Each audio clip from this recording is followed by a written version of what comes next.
What's up, guys? So today is an update day. There's not really too many updates except for two things: splashing in Lumbridge and the area around Lumbridge. You can no longer do that. So you have to go somewhere away from Lumbridge if you want to splash. So with that out of the way, the other big thing is Last Man Standing beta. So this is not, or beta, I'm not sure how you pronounce that, but everyone can test it. Just when you're switching worlds, the world that is this beta will be blue. So you want to click on that world, go to that world, and you can test this out. So they're still going to probably make changes to it. So go ahead and try it out and let them know what you think. This is far closer to what I was imagining when they were going to first release Last Man Standing. So it doesn't matter what your stats are. When you play this minigame, it'll just boost your stats to the same as everyone else. You have 99 in all combat stats except for defense is put at level 75 so that it can go a bit quicker.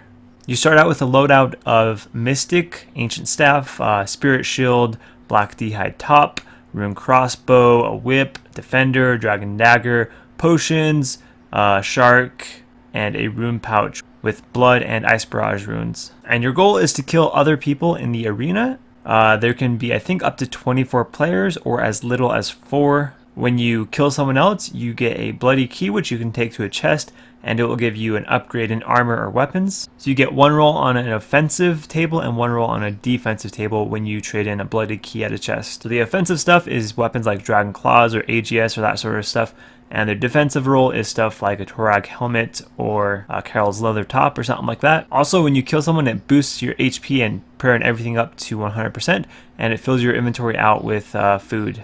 Randomly, there will be a chest that spawns somewhere on the map, which has some good loot in that as well if you find it. And if you're in the top 5, you'll start to receive bloodier keys when you get a kill instead of just a regular bloody key. And bloodier keys are even better than bloody keys. You can get PvP weapons off of them, so Zuriel's Staff, Vesta's Longsword, that sort of stuff. So there's 3 game modes. There's high stakes. It costs 1 mil GP to enter, but there's going to be a big prize at the end if you win, and you'll earn points toward a future reward shop. Then there's competitive. There's no GP entry fee for this, no GP reward, but you will earn points towards a future reward shop. And then there's casual. This has no entry fee, no points, no nothing for it. It's just to do it for some practice or some fun with absolutely no rewards.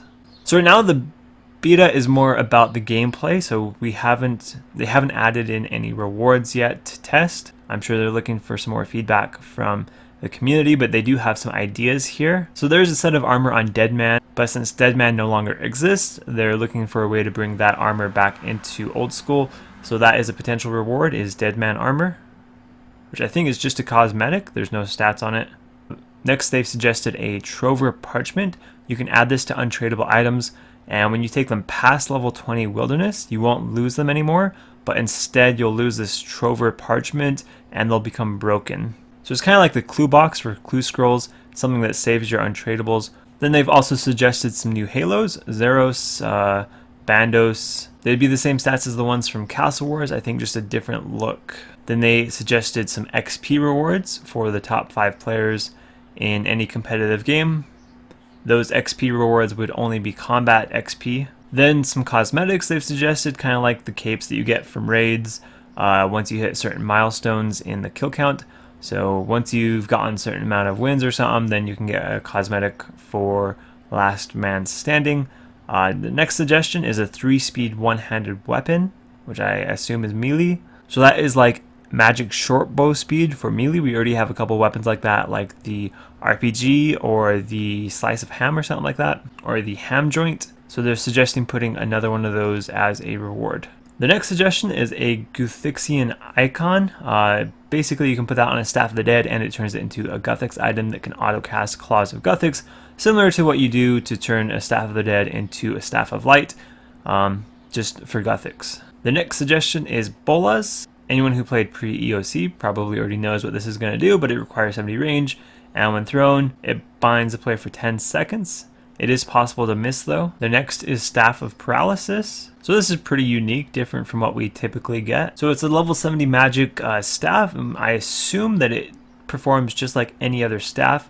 It contains 1000 charges, and I'm assuming that it has a passive effect of having a 1 in 10 chance of turning your opponent's run off. I'm assuming this doesn't have its own unique attack and its attack turns off people's run, because that would be pretty crappy. I'm assuming you can still like do ice barrage and stuff, and while ice barraging there's a passive effect that could turn people's run off.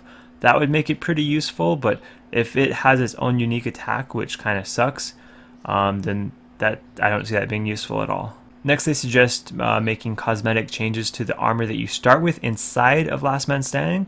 That's a potential reward. And then the final reward, which I'm probably most excited about, is a negative XP lamp.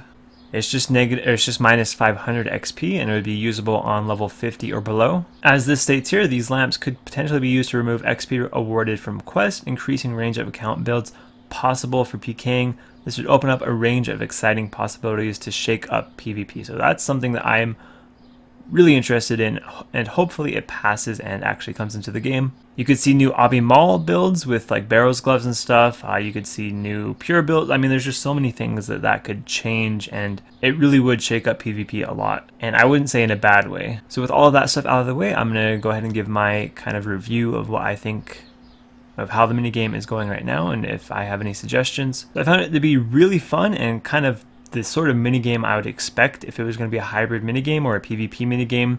I could see myself playing this a lot in the future, and I really don't have too many suggestions for it. I think it's really well done right now. It's a shame it took them so long to do this, because I think how they have it right now is probably easier.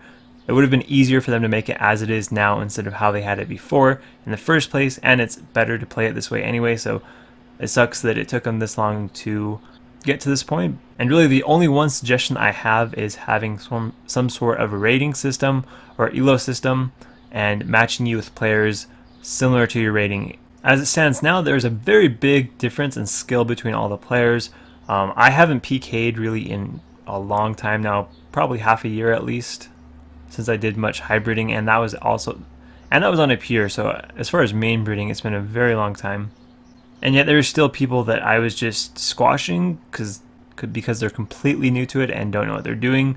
But at the same time, there's people that would absolutely squash me. So there's a very wide range of skill, and it kind of sucks for complete beginners because, contrary to what you might expect if you haven't really done too much PKing in RuneScape, there is a lot to learn and a lot of skill that goes into it. So if you're new, you have pretty much no chance, and it's really hard to learn when you're that bad and everyone else is that good. So I think an elo system or some sort of rating system that matches you against other players similar to your rating, that would be very helpful to get new players to join. There may not be enough players to really have that system work. You might just have to work with what's there at the game. But if there were a lot of people, I think an elo system would be really helpful. That's pretty much everything on the minigame. Thank you guys for watching, and see you next time.